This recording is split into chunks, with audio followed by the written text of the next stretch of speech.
আমি 2-3 জিনিস ইনফর্ম করে দিচ্ছি আপনাদের। আপনারা জানেন যে আমরা সবাই খুবই দুঃখিত যে আমাদের এত বড় একটা বন্যা এসছে। এই বন্যাতে আপনি জানেন যে ভয়াবহ অবস্থা। বাংলাদেশ ক্রিকেট বোর্ড সবসময়ের মতোই এবারও বন্যার্থদের পাশে দাঁড়াবে এবং ইনিশিয়ালি আমাদের একটা ত্রাণ পাঠাচ্ছি আমরা, সম্ভবত সেনাবাহিনীর মাধ্যমে কোনো পয়েন্টে আমরা ওই ত্রাণটা যাবে কালকের মধ্যেটা আমার মনে হয়, আমরা আশা করি চলে যাবে আমাদের। তারপর আরেকটা ফান্ড আছে, ত্রাণ তহবিল করা হয়েছে আপনারা জানেন চিফ অ্যাডভাইজারের ওখানে আমাদের থেকে একটা ক্যাশ টাকা আমরা দেওয়ার চিন্তা ভাবনা করেছি। এটাও খুব শীঘ্রই আমরা ডিসবার্স করে দিব। আর এর মধ্যে আর ডেভেলপমেন্ট কিছু না। এখন যদি কোনো কোয়েশ্চেন থাকে আপনি আমাকে জিজ্ঞেস করতে পারেন। ত্রাণের পরিমাণ বা কী থাকছে বা অ্যামাউন্ট কি বলা পসিবল? অবশ্যই দরকার। একটা ব্যাগে যা থাকে আপনারা জানেন, ড্রাই ফুড থাকে আপনার। এখন তো জানেন আপনার রান্নাবান্না করানোর স্কোপ নাই। সো ড্রাই যেগুলা আপনার চিরা, মুড়ি, গুড়, বিস্কিটস, তারপরে মোমবাতি, ওরসালাইন, এসব জিনিস যেগুলো থাকে ওগুলো দিয়ে করা হয়েছে, বিকজ এখন রান্নার কোনো স্কোপ নাই। আমরা হয়তো এটা কন্টিনিউ করবো আগামীতে, যখন পানি টেনে যাবে তখন হয়তো আরেকটা প্রোগ্রাম করার চেষ্টা করব। তো আপাতত আমরা এই ড্রাই ফ্রুটের একটা ব্যাগ 3000 ব্যাগের মতো আমরা দেওয়ার চেষ্টা করছি ইনিশিয়ালি। এই অ্যামাউন্টটা এখনও যেটা চিন্তা করেছি, মানে আমরা তো সবসময় সাহায্য করতে চাই, বাট টু স্টার্ট আমরা 1 কোটি টাকা দেওয়ার প্ল্যান করেছি আর কি। সাকিব আল হাসান তার গতকালকে তার নামে একটা মামলা হয়েছে। আজকে আপনাদের বিসিবি একটা লিগাল নোটিসে একজন উকিল পাঠিয়েছেন। সাকিব আল হাসানের ব্যাপারে বোর্ডের স্টান্সটা কি, এটা যদি ক্লিয়ার করেন। আর দ্বিতীয় থেকে এখন আপনাদের স্ট্যান্ডিং কমিটিগুলোকে পুরোপুরি ডিভাইড করেনি, মানে মানে এখন বোর্ডটা আসলে how you are running the board. আপনি প্রথম সাকিবের প্রসঙ্গটাই বলি। আপনি জানেন যে একটা মামলা হয়েছে এবং লিগাল নোটিস আমরা পাইনি। আসলে ওটার ব্যাপারে আমি কোনো কথা বলতে পারবো না এখন। মামলাটা একটা এফআইআর হয়েছে। এফআইআরটা তো আসলে ফার্স্ট ইনফরমেশন রিপোর্ট বলে যেটাকে, তো ওটার পরে আপনার ইনভেস্টিগেশন হবে, তারপরে একটা দিকে যাবে মামলাটা। সো এই মুহূর্তে আমরা, যেহেতু আপনারা জানেন একটা টেস্ট ম্যাচ চলছে, প্রথম টেস্টটা আজকে খুব ভালো সংবাদ যে আমরা 4th ডে খুব ভালোভাবে শেষ করেছি। কালকে 5th ডে আছে এবং টেস্টের ডিসাইডিং ডে। আমার মনে হয় যে এই মুহূর্তে আমরা এই ব্যাপারে আসলে কোনো স্ট্যান্স নেওয়ার মতো চিন্তা করিনি। মনে করেছি আমরা যে কালকের ব্যাচটা শেষ হলে তখন আমরা একটা বসে ডিসিশন নিব। বাই দিস টাইম হয়তো আমরা লিগাল নোটিসের ব্যাপারে আপনাদের কথা বলতে পারবো, বিকজ ওই সময় হয়তো পেয়ে যাবো আমরা লিগাল নোটিসটা। স্ট্যান্ডিং কমিটিটা আপনি জানেন যে আমার অফিসে আজকে প্রবাবলি 2nd ডে আমরা কাজ করছি। আপনি জানেন যে আজকে আমাদের প্রায় 8-9 জন ডিরেক্টর এসেছিলেন। আমরা চাচ্ছি শুধু বোর্ড মিটিং না, বোর্ড মিটিং ছাড়াও সবাইকে নিয়ে যাতে যে জিনিসগুলো আছে, আমাদের বার্নিং ইস্যুসগুলো আছে, ওগুলো নিয়ে আমরা আলোচনা করছি। এই আলোচনাটা করে আমরা খুব শীঘ্রই একটা চেষ্টা করব যে মানে অনেকগুলো তো ডিপার্টমেন্ট আছে আপনারা জানেন, তার মধ্যে থেকে ইম্পর্টেন্ট ডিপার্টমেন্টগুলো যত তাড়াতাড়ি সম্ভব ফর্ম করে দিব আমরা। তার সাথে ওয়ার্কিং কমিটির করার চিন্তা ভাবনা করছি। খুব শীঘ্রই এটা আপনারা দেখতে পাবেন।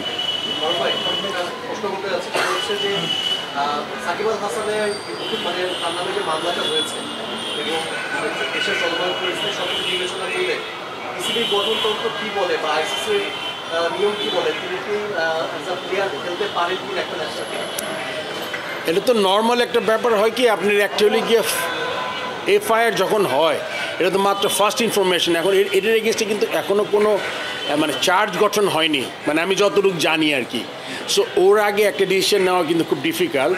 আর যেটা বলছি আমি, এই প্রশ্নটা আপনি মনে করেন, আমরা জানেন যে গত বেশ কিছুদিন আমাদের একটা বিরাট ঘটনা ঘটেছে, আমাদের অনেক প্রাণ নষ্ট হয়েছে, এটা আমরা জানি। এটাতে সহমর্মিতা এখনও আছে আমাদের, আমরা ভুলে যাইনি জিনিসগুলো। বাট এই মুহূর্তে কিন্তু আপনি একটু আগেই বলেছি আমি যে আমাদের যে টেস্ট ম্যাচটা চলছে, আসলে বিসিবির সাথে সাকিব আল হাসানের তো একটা সম্পর্কগুলি গিয়া খেলোয়াড় এবং এমপ্লয়ার বলতে পারেন আপনি কন্ট্রাক্টের সাথে। তো এটা আছে কালকের দিনটার পর আমরা আসলে একটা বসে আমরা চিন্তা করতে পারবো যে এক্স্যাক্টলি যখন আমরা লিগ্যাল নোটিশটা পাবো কী আছে ওখানে দেখে তারপরে ডিসিশন নিতে পারবো।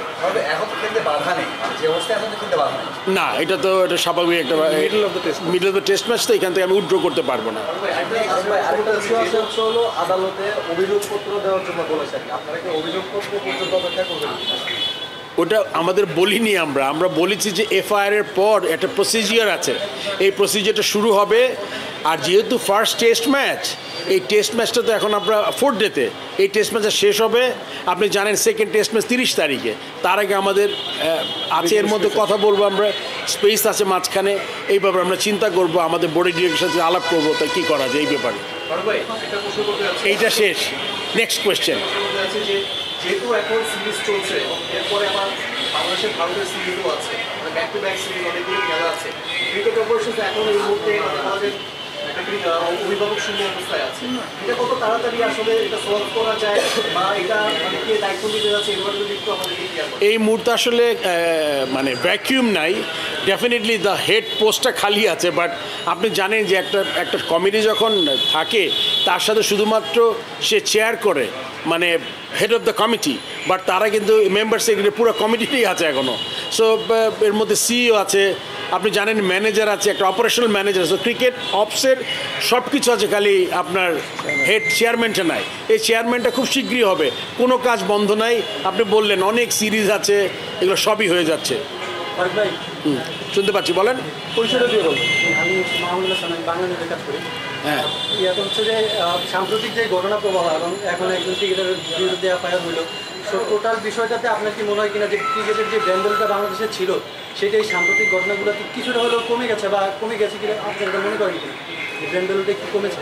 বুঝি না আমি। ক্রিকেটের টোটাল যে ব্যান্ডেলটা সেইটা মানে সাম্প্রতিক পরিস্থিতি এবং আমাদের সব জিনিসই তো এখন নতুন করে মনে করে রিফর্ম হচ্ছে, ব্র্যান্ড ভ্যালু কমবে না। আসলে আমার মনে হয়, আমি যেভাবে চিন্তা করি আর কি, ক্রিকেট তো ডেফিনেটলি এখনও আপনাদের যে ইন্টারেস্ট, পুরো দেশের আমাদের যে আপামর জনসাধারণের যে ইন্টারেস্ট, আমরা চাই যে যেই গেমটাতে আমরা বিশ্ব মধ্যে অনেক পরিচিত পেয়েছি, এটা আমার মনে সাময়িকভাবে আমাদের একটা, আমরা সবাই দুঃখিত যে এই ঘটনাটা আমার জুলাই আগস্ট মাসে ঘটেছে, কিন্তু তারপরে আস্তে আস্তে একটা ব্র্যান্ডগুলো কমার থেকে বলবো এটি স্থবির অবস্থায় আছে। তারপরে যখন জিনিসগুলো চালু হবে, সবাই সবার জায়গা মতো কাজ করবে, আমার মনে হয় ঠিক হয়ে যাবে। বর্তমান পরিস্থিতি অনেকগুলো দেশের উপর বাইন্ডিং ছিল যে তারা বাংলাদেশ সফর করতে পারবে না, বাংলাদেশের নিরাপত্তার কারণে ক্রিকেটটা একটু মানে তারা ভয় পাচ্ছে এখানে আসতে। এই জিনিসটা কাটানোর জন্য ওই দেশগুলোকে একটা নির্ভরতা দেওয়ার জন্য কোনো কাজ করছে কিনা? আমার মনে হয় সিইও এই ব্যাপারে কাজ করছে। আপনারা জানেন T20 ওয়ার্ল্ড কাপ অফিসিয়ালকে আমরা দিয়েছি কিছু তাদের, এটা কাজ করছি আমরা।